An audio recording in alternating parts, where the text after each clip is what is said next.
جب مناظرہ ختم ہو گیا، فاؤنڈر ذلیل و خوار ہو گیا، عیسائی سمجھ گئے کہ ہمارا تو کھیل برباد ہو گیا، اس کو تو ہم نے 22-30 سال سے سب کچھ خرچ کیا اور پڑھایا اس دن کے لیے، اور یہ ایک مولوی سے مار کھا گیا، مولانا کے سامنے وہ ختم ہو گیا۔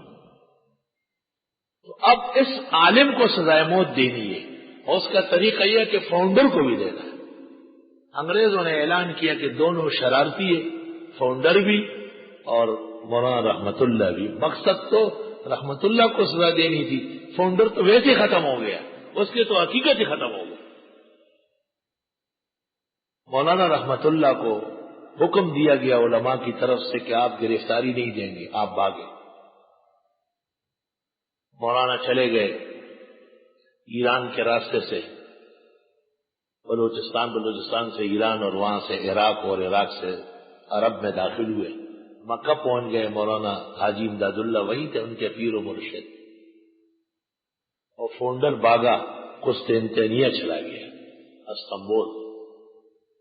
سلطان عبدالحمید خان کا زمانہ تھا، سلطان کو خط دیا کہ میں ہندوستان کے تمام علماء کو شکست دے چکا ہوں، میرا علم تمام دنیا سے زیادہ ہے، کوئی مذہب میرے سامنے ٹھہر نہیں سکتا ہے۔ جیسے ادھر فرحت ہاشمیہ، ذاکر نائک، دشمنان خدا و رسول، انگدہ بنگدہ۔ سلطان حیران ہو گیا، وہ ترکیہ کے علماء کو کہا آؤ تو وہ تو شیخ الاسلام ہے اور فخر الاسلام ہے اور گڑی دے بڑی دا، وہ جواب وہ آپ نہیں جانتے تھے۔ سلطان غمگین ہو گیا بہت زیادہ، وہ یہ کیا ہو گیا؟ اور فاؤنڈر دربار میں ٹہلتا رہتا تھا ہر وقت اور ڈکارے لیتا تھا کہ بس میں بڑا عالم ہوں۔ سلطان نے الفور برید خاص سے عرب کے بادشاہ کو کہا، حجاز کے بادشاہ کو، کہ قیامت آ گئی، ایک عیسائی پادری آیا ہوا ہے، اسلام کا اتنا ماہر ہے کہ میرے علماء تو عاجز آ گئے، تیرے پاس اگر مولوی ہو تو دے دو۔ شریف نے، وہاں کے بادشاہ کو اس وقت شریف کہتے تھے، حاجی صاحب کو کہا، حاجی صاحب نے کہا آدمی تیار ہے، لیکن 2 شرطیں ہیں، ان کا نام نہیں لینا عین اس وقت تک جب تک وہ سامنے نہ آئے، اور دوسری بات یہ کہ عین وقت پر ان کو مہمان کو باہر لانا ہے، پہلے سے نہیں دکھانا ہے۔ اس نے کہا دونوں منظور ہیں۔ انہوں نے مولانا رحمت اللہ کہا کہ پہنچو استنبول۔ وہاں زبردست قسم کا سرکاری محل میں مناظرے کا اجلاس تھا، دنیا جمع تھی، اور سلطان نے تقریر کی اور پھر کہا کہ یہ ہندوستان سے ایک عیسائی عالم آئے ہیں اور آفرین ہے کہ ان کو قرآن سنت، چاروں مذاہب، تمام خلافت زبانی یاد ہے۔ میں نے ان کے جواب کے لیے ایک مہمان کو بلایا ہے۔ اس سے پہلے فاؤنڈر کو کہا تم تقریر کرو، فاؤنڈر نے تقریر کی کہ میں نے ہندوستان کو فتح کیا ہے، کوئی عالم مجھے جواب نہیں دے سکتا۔ اور پھر فاؤنڈر بڑے جوش میں آ کے کہا کہ حل میں مبارزی یبارزنی، جب اس نے کہا کہ ہے کوئی جواب دینے والا تو مولانا اندر سے باہر آئے، انہوں نے ایسا دیکھا، وہ ظالم بشو نہ پلار میں کم دے آ رہا ہوں۔ مولانا کیا تب پڑھ تو وہ دیکھ چکا تھا۔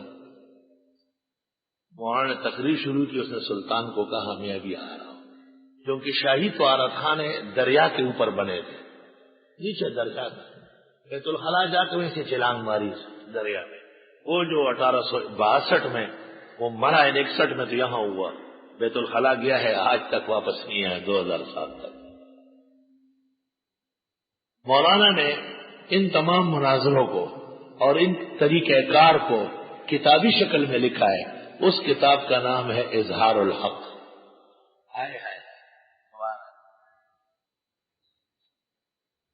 اولئک آبائی فجئنی بمثلہم اذا جمعتنا یا جریر المجامع، یہ ہمارے بڑے ہیں۔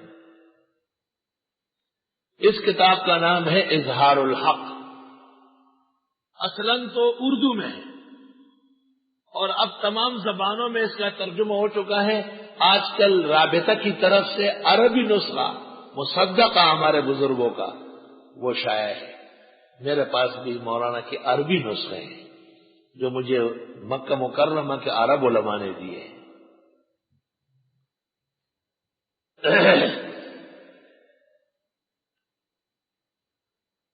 مولانا تقی عثمانی نے جو بائبل سے قرآن تک لکھا ہے، حقیقت میں اس کتاب کا اردو ترجمہ کیا ہے، کچھ ہے اس بس اور کچھ نہیں ہے اس میں، خالص اس کتاب کا اردو ترجمہ۔ اظہار الحق بڑی جلدیں، ایک 800,000 صفحے، جی ہاں، اور اردو میں 4-5 جلدیں ہوگی۔ میں نے حضرت کے پوتے مولانا مسعود شمیم سے پوچھا تھا کہ کیا اصل نسخہ جو حضرت کے ہاتھ کا تھا وہ نہیں مل رہا ہے؟ تو انہوں نے کہا ہندوستان میں ڈھونڈنا پڑے گا، نام اس کا بھی یہی ہے، اظہار الحق۔ اگر یہاں بھی کسی کو تمخانے میں اردو کا اصل نسخہ ہو تو لے لو، حرج نہیں، علماء دین عربی لے لیں۔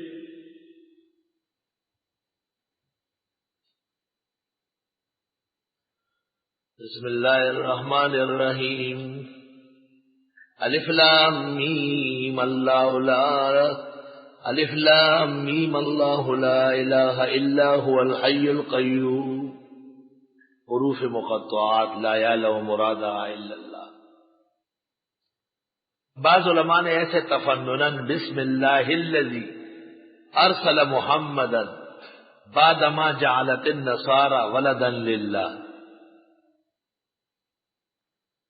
شروع اس اللہ کے نام سے جس نے حضرت محمد صلی اللہ علیہ وسلم کو رسول بنا کے بھیجا، جبکہ عیسائیوں نے حضرت عیسیٰ کو خدا کا بیٹا کہنا شروع کیا۔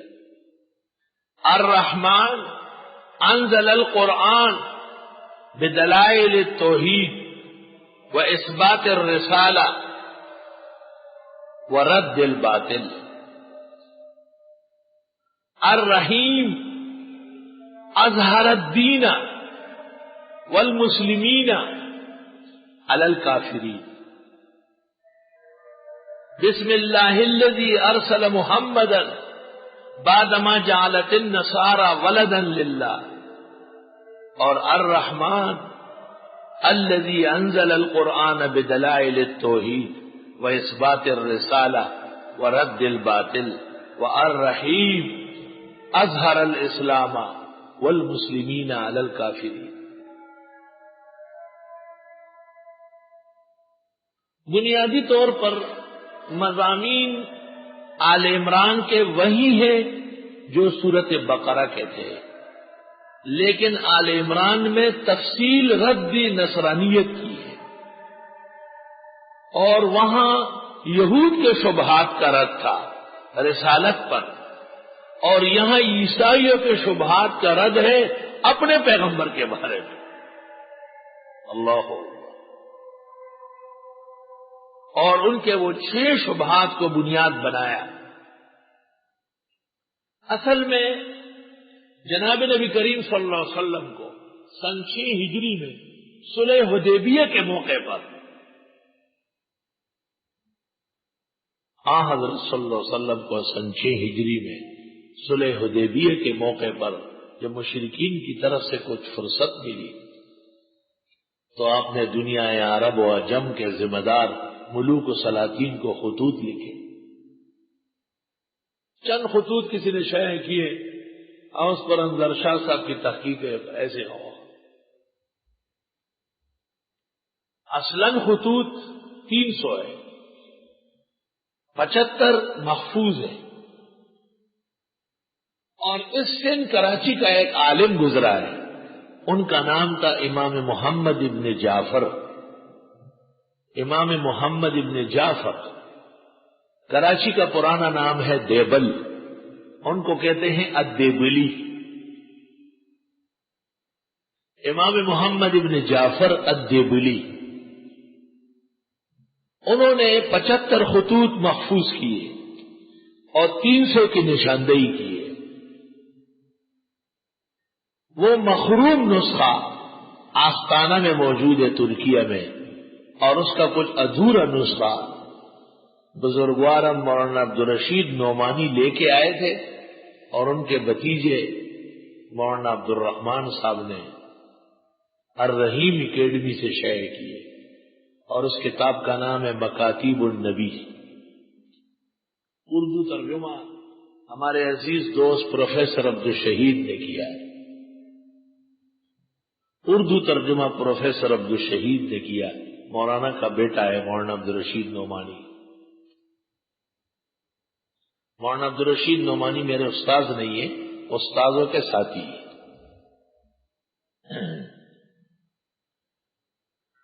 اور تاریخ حدیث کے ماہر تھے، وہ ماہر تھے تاریخ حدیث کی، باقی علوم میں بقدر مناسب تھے بس۔ جب میں نے ان کی خدمت میں کہا کہ محمد ابن جعفر دیبلی کا اصلی نسخہ مخطوطہ مکمل مکتوبات میرے پاس موجود ہے، مولانا دنگ رہ گئے، فرمایا ایسے استنبول جانے کی ضرورت کیا تھی؟ اس مخروم میں انہوں نے 75 مکاتیب شائع کی ہے۔ ایک خط حضرت صلی اللہ علیہ وسلم نے نجران بھیجا تھا۔ نجران مدینہ منورہ سے کچھ فاصلے پر ایک آبادی تھی، مختصر سی، اور اس میں سب عیسائی تھے اور بڑے متمول اور مالدار تھے۔ آپ نے ان کو بھی خط لکھا کہ میں نبی آخر زمان نبی برحق آیا ہوں، عیسیٰ علیہ السلام کی تعلیمات کے احیاء و نشاط ثانیہ کے لیے آپ دین حق قبول کر لیں۔ نجران کے بادشاہ نے تحقیقی حال کے لیے آپ کی خدمت میں 70 آدمیوں کا وفد بھیجا۔ ایسا خط تھا کہ 70 آدمی روانہ ہو گئے نجران سے مدینہ۔ حضرت نے ان سے کہا کہ 70 کے 70 بات کریں گے یا کچھ مختصر افراد؟ انہوں نے کہا مختصر افراد۔ 14 آدمی انہوں نے چنے، حضرت اکیلے، اور ان کے مناظر 14 حضرت نے منظور کر لی اجازت۔ ان میں علم کے لوگ، سیاست کے لوگ، دنیا کے ماہرین، کائنات کے بڑے سمجھدار، ذی عقل ذی تجربہ، بڑے بڑے لوگ تھے۔ یہ وفد جب پیغمبر کی خدمت میں پیش ہوا تو یہ فاخرانہ لباس میں تھا، سونے اور چاندیاں ان کے کپڑوں میں جڑے ہوئے تھے۔ آپ نے بڑے اعزاز و اکرام سے ان کو ٹھہرایا، حضرت علی کو حکم دیا کہ ان کی مہمانی کر لیں۔ جب گفتگو کا آغاز ہوا تو حضرت جبریل آئے اور ان کے ہر سوال کے جواب میں آل عمران کی آیتیں سنائی۔ عبداللہ ابن عباس سے تفسیر ابن کثیر میں منقول ہے کہ آل عمران کی ابتدائی 87 آیات رد نصارہ نجران کے جواب میں آئی۔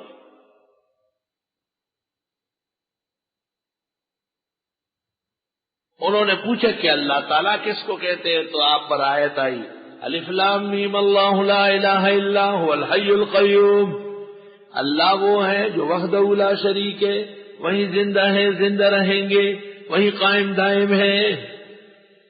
اشارہ ہے کہ عیسیٰ علیہ السلام تو آپ کے عقیدے کے مطابق یہودی بادشاہ نے اس کو قتل کیا ہے، سولی کیا ہے، اور 3 دن تک وہ بیت المقدس میں مدفون رہے، اور 3 دن کے بعد اللہ نے اپنے پاس بلایا۔ تم کس منہ کہتے ہو کہ وہ بیٹا ہے اور الہ ہے؟ پھر حضرت آپ کے پاس کوئی خدائی ثبوت ہے؟ نزل علیک الکتاب بالحق، اسی اللہ نے نازل کیا آپ پر کتاب برحق، مصدقا لما بین یدیہ، جو تصدیق کر رہی ہے اگلی کتابوں کی۔ وانزل التوراۃ والانجیل، اور اتاری ہے توریت و انجیل، من قبل، اس سے پہلے، ھدی للناس، لوگوں کی ہدایت کے لیے۔ وانزل الفرقان، اور اسی خدا نے قرآن بھی نازل کیا، یا یہی کتابیں اپنے زمانے میں حق و باطل کی تمیز کی نشانی ہے۔ آپ اتنے برحق ہے، آپ کو کتاب بھی ملی ہے، آپ کو لوگ مانتے کیوں نہیں؟ ان الذین کفروا، بے شک وہ لوگ جنہوں نے کفر کیا، بآیات اللہ، اللہ کی آیتیں چھوڑ کر یا اللہ کی آیت کے ساتھ، لہم عذاب شدید، ان کے لیے عذاب سخت ہوگا، واللہ عزیز ذو انتقام، اور اللہ غالب ہے اور بدلہ لینے والے۔ اشارہ ہے کہ تم عیسیٰ کو ابن اللہ کہتے ہو، پھر عقیدہ رکھتے ہو کہ وہ مر چکے ہیں، تو اس کا بدلہ لیا گیا ہے، اس نے اپنا بدلہ نہیں دیا، خدا بھی کبھی مرتا ہے۔ ان اللہ لا یخفی علیہ شیء فی الارض، بے شک اللہ سے چھپتی نہیں کوئی چیز زمین میں، ولا فی السماء، نہ آسمان میں، کیونکہ عیسیٰ علیہ السلام کو پتہ ہی نہیں تھا اور ان کے خلاف سازش ہو گئی۔ وہی عیسیٰ علیہ السلام تو بغیر باپ کے پیدا ہے، تو ایسا کیسے ہو سکتا ہے کہ باپ نہ ہو اور بیٹا بنے جبکہ سب لوگ باپ سے پیدا ہوتے ہیں؟ جواب، والذی یصورکم فی الارحام کیف یشاء، اللہ وہ ہے جو تمہاری شکلیں بناتے رحموں میں جیسے چاہے، لا الہ الا هو العزیز الحکیم، نہیں ہے معبود مگر وہی غالب اور حکمت والا، اس کے غلبے کی نظیر ہے اور اس کی حکمت کا کرشمہ ہے کہ سب لوگ ماں باپ سے اور حضرت عیسیٰ صرف ماں سے بغیر مس بشر کے پیدا ہوئے۔ ایسا کیوں ہوا کہ حضرت عیسیٰ نے خدا کو باپ کہا اور خدا نے اس کو بیٹا کہا؟ فرمایا اول تو یہ 10 نبوات ہے، 10 نبوات کتابوں کے اندر ہاتھ مارا گیا ہے۔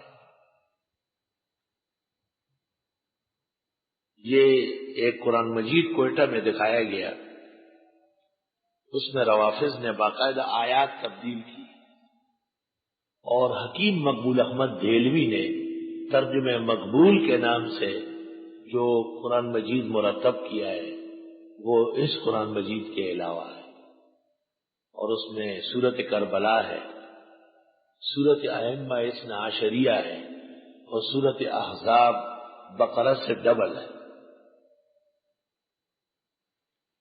ہر زمانے میں بخاری، مسلم، ترمذی، ابو داؤد کیوں بڑے امام ہیں؟ انہوں نے جھوٹی حدیثوں سے پرہیز کیا ہے۔ یہ جہمیہ، قدریہ، کرامیہ، معتزلہ و خوارج یہ کیا چیز ہے؟ یہ کذابین ہیں اپنے زمانے کے۔ ان کے مقابلے میں امام ابو حنیفہ کو ابو حنیفہ کہا گیا، یکسوئی کے ساتھ حق پر قائم دائم۔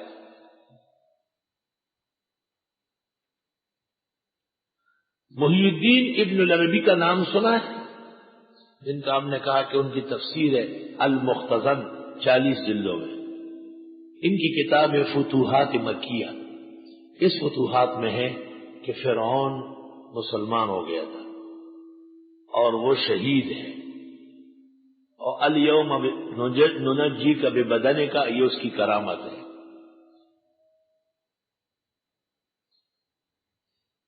آلوسی بغدادی نے روح المانی میں اس آیت کے ذیل میں کہا ہے کہ یہ کفار نے محی الدین ابن العربی کو بدنام کرنے کے لیے، لیکن شیخ الاسلام ابن تیمیہ جیسے آدمی سمجھ نہ سکے تو محی الدین ابن العربی کو دجال من الدجاجلہ، کذاب و افاق لکھا ہے، لا حول ولا قوت الا باللہ۔ خود ابن تیمیہ کے بارے میں کم باتیں ہیں۔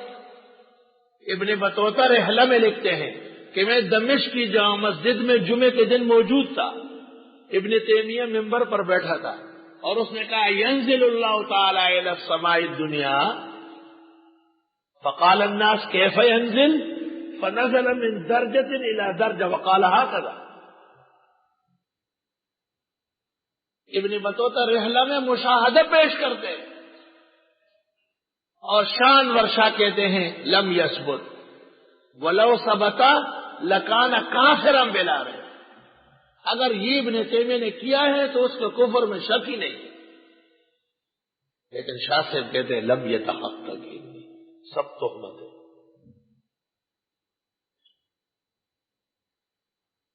علم صرف اس کو نہیں کہتے، علم چھان بھین کو کہتے ہیں، چھان پٹک کو کہتے ہیں۔ سب چیزیں آپ کو کتابوں میں ملے گی۔ آپ ایک عالم، ایک مفسر، ایک محدث، ایک فقیہ سے اس لیے پڑھنے بیٹھے تاکہ آپ حق باطل، کھرے کھوٹے، سچے جھوٹے میں فرق کر سکیں۔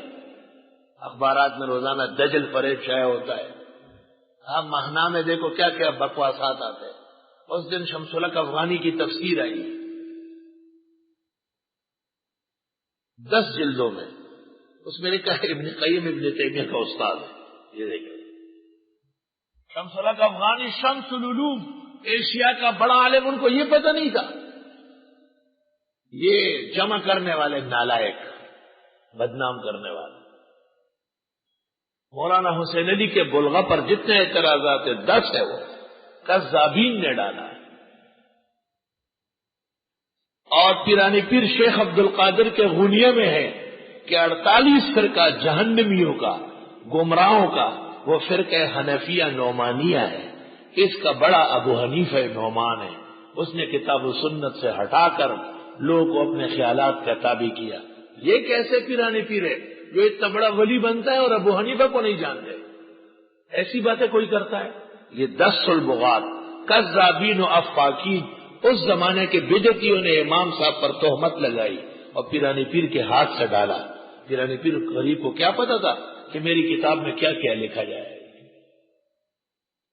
شیخ عبد القادر ایسا نہیں کہہ سکتے۔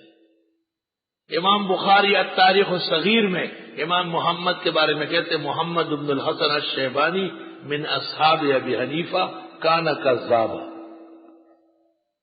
یہ بخاری کی بات ہے، پھر اس کو اعلی صح لکھنے کی کیا توفیق ہوئی؟ جو شافعی و احمد کا استاد، جن کے بارے میں امام شافعی کہتے ہیں میں نے سارے جہان کا علم دیکھا، محمد بن الحسن جیسے نہیں دیکھا، ان کے متعلق امام الحدیث یہ باتیں کر رہے ہیں۔ 10 البغات سرکش اور کذابین نے ڈالا ہے۔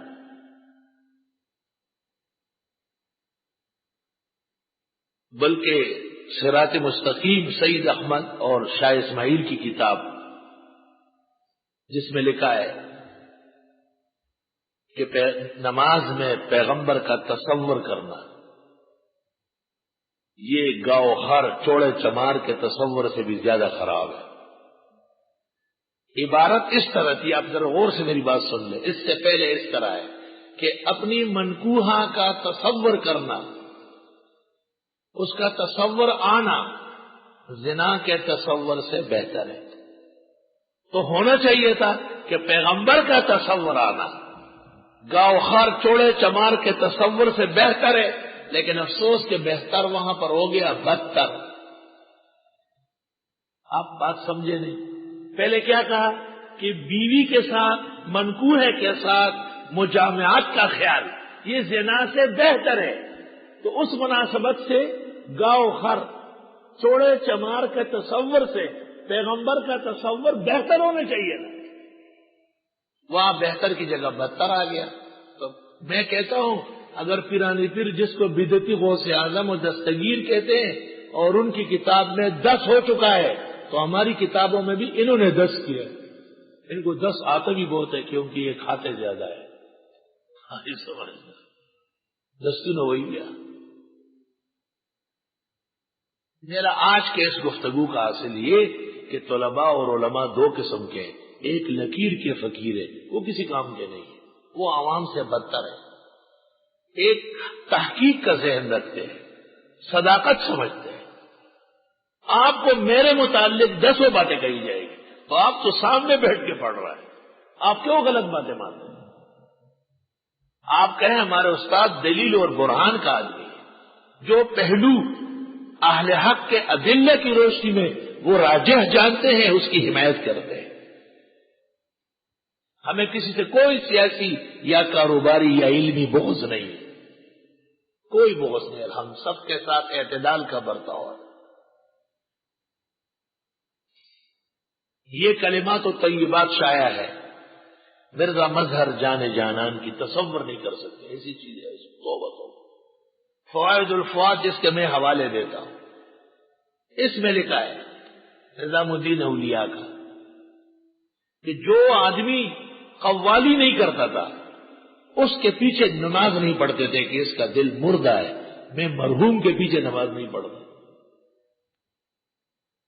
اور امیر خسرو کہتے ہیں کہ آخری عہد جو مجھ سے لیا انتقال سے پہلے، کہا خسرو جب تم قوالی کرنے لگتے ہو مجھے 2 دن نیند نہیں آتی۔ خسرو نے کہا حضرت توبہ کرتا ہوں۔ تو حضرت تو عہد و پیمان لے رہے ہیں شاگرد سے کہ تیری قوالی سے میرا دل دکھا ہے، اور وہاں کیسی غلط بات آئی؟ اسی طرح لکھا ہے کہ حضرت کے دربار میں جب تک کوئی سجدہ نہ کرتا اس کو اندر نہیں داخل کرتے، اور وہاں لکھا ہے کہ حضرت کے دربار میں باقاعدہ مصلی بچھا ہوا تھا کہ پہلے وضو کر کے 2 رکعت پڑھ لو پھر اندر آؤ۔ اب وہ 2 رکعت جس کو کہا ہے پڑھ لو نا، اس کو غصہ آیا ہے، اس نے لکھ دیا ہے کہ مجھے اپنے سجدے کا کہا ہے۔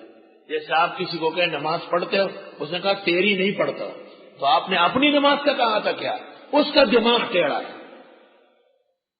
کسی کو کہے کہ آپ داڑھی رکھے، کہا تیرے کہنے سے نہیں رکھتا، میرے کہنے سے کیوں ہے، شریعت کا حکم ہے۔ سورۃ آل عمران میں یہ تمام مضامین اس حوالے سے ہیں کہ انبیاء علیہ السلام اور بالخصوص حضرت عیسیٰ علیہ السلام پر جھوٹ گڑا گیا تھا، اور انہوں نے نہیں کہا تھا کہ میں خدا کا بیٹا ہوں، نہ ان کی وحی میں خدا نے کہا تھا کہ یہ میرا بیٹا ہے۔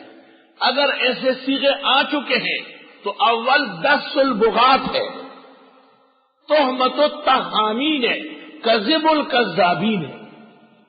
یہ الزامی جواب ہے، اور تحقیقی جواب یہ ہے والذی انزل علیک الکتاب، اللہ وہی ہے جس نے اتاری آپ پر کتاب، منہ آیات محکمات، ان میں آیتیں ہیں محکم، واضح المعنی، واضح المراد، ہن ام الکتاب، یہی بنیادیں ہیں قرآن مجید کی، ہن ام یعنی ہؤلاء الآیات تشتمل العقائد و اعمال الدین علیہا، ہن ام الکتاب، یہی بنیادیں ہیں قرآن کی۔ ہن ام الکتاب سے طالب علموں مفسرین نے استدلال کیا ہے کہ ہمیشہ عقیدہ اور عمل محکمات سے نکلے گا، عقیدہ یا عمل محکم سے نکلے گا، متشابہ پر عقیدے یا عمل کا مدار نہیں۔ آپ کو کہا جائے گا باہر ملکوں میں کہ آپ کی کتاب میں کیوں متشابہ ہے، آپ جواب دیں کہ وہ تفننن ہے، وہ بلاغتن ہے۔ وہ سن تو لے یار، فصیح آدمی، بلیغ آدمی، قابل آدمی، اس کے کچھ جملے ذومعنین ہوتے ہیں، بالکل سادہ کلام کرنا جس میں کوئی روک ٹوک نہ ہو، یہ تو کم تعلیم آدمی کا کام ہے۔ عالم دین کا کلام تو کوئی جانتا ہے کوئی نہیں سمجھتا ہے، ساذج کلام عرف کے اندر مطلوب نہیں ہے، علم میں مقام نہیں رکھتا، علم میں تو رنگین کلام، متلون۔ اس حکمت سے قرآن مجید میں متشابہ ہے۔ دوبارہ سمجھاتا ہوں، اللہ وہ ہے جس نے اتاری آپ پر کتاب جس میں آیت محکم ہے، یہی بنیادیں ہیں دین کی، وَأُخَرُ کچھ متشابہات ملتی جلتی۔ فَأَمَّا الَّذِينَ فِي قُلُوبِهِمْ زَيْغٌ، پس وہ لوگ جن کے دلوں میں ٹیڑھ ہے، فَيَتَّبِعُونَ پیچھے پڑتے ہیں، مَا تَشَابَهَ وہ جو متشابہ ہے، منہ کتاب میں۔ کیوں ایسا کرتے؟ ابتغاء الفتنہ، ڈھونڈ رہے ہیں وہ فتنہ کرنا، وابتغاء تاویلی، اور ڈھونڈ رہے ہیں اس کا غلط معنی۔ وما یعلم تاویلہ الا اللہ، اور نہیں جانتے اس کے معنی اور مراد مگر اللہ۔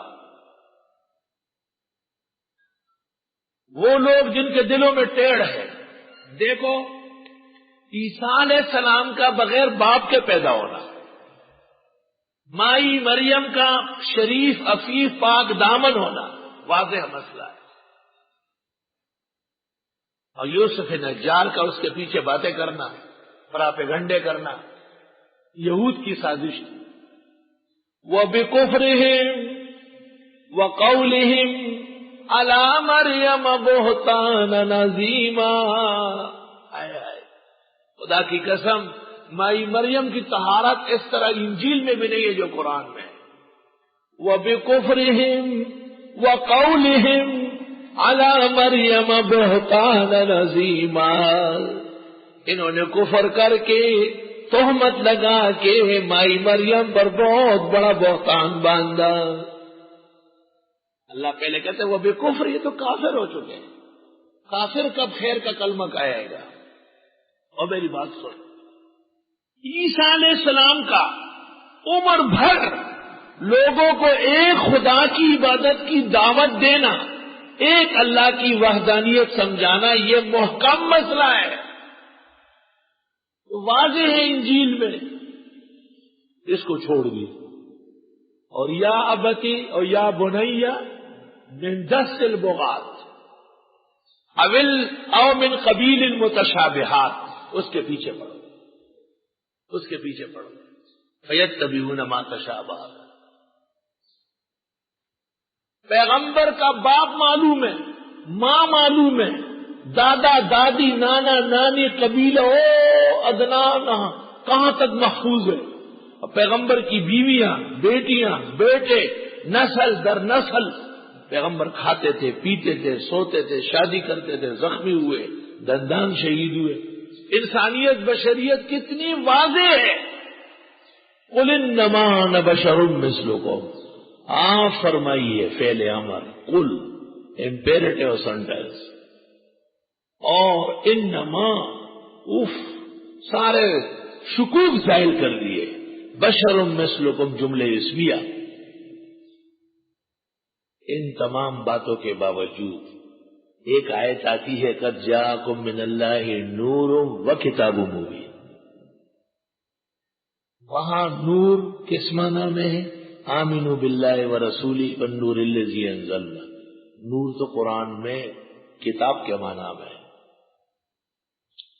اور حدیث میں ہے نوراً تہتدون بہ، یہ قرآن نور ہے، اس سے ہدایت لوگ۔ بخاری ابو بکر صدیق کی تقریر بعد وفات النبی۔ لیکن وہ لوگ جن کے دلوں میں ٹیڑھ ہے، انہوں نے محکم آیت بشریت کی ایک طرف کر دی، اور وہ آیت جس کے 100 احتمالات میں سے ایک احتمال یہ ہے کہ شاید نبی کا مقام اور مرتبہ ہو، انہوں نے وہ لے لیا۔ وَأَمَّا الَّذِينَ فِي قُلُوبِهِمْ زَيْغٌ فَيَتَّبِعُونَ مَا تَشَابَهَ مِنْهُ ابْتِغَاءَ الْفِتْنَةِ وَابْتِغَاءَ تَأْوِيلِهِ، خالص فتنہ کرنے کے جتنے گمراہان اور بے دین روافض کو دیکھیں، علی ابو طالب کا بیٹا ہے، علی حضرت کا چچازاد بھائی ہے، داماد ہے، علی موجود ہے اور ابو بکر امام ہو رہا ہے، علی موجود ہے اور حضرت عمر کو کہا جاتا ہے لو کان بعدی نبی لکان عمر، علی کو ایک بیٹی دی اور حضرت عثمان کو 2 بیٹیاں دی، رقیہ اور ام کلثوم۔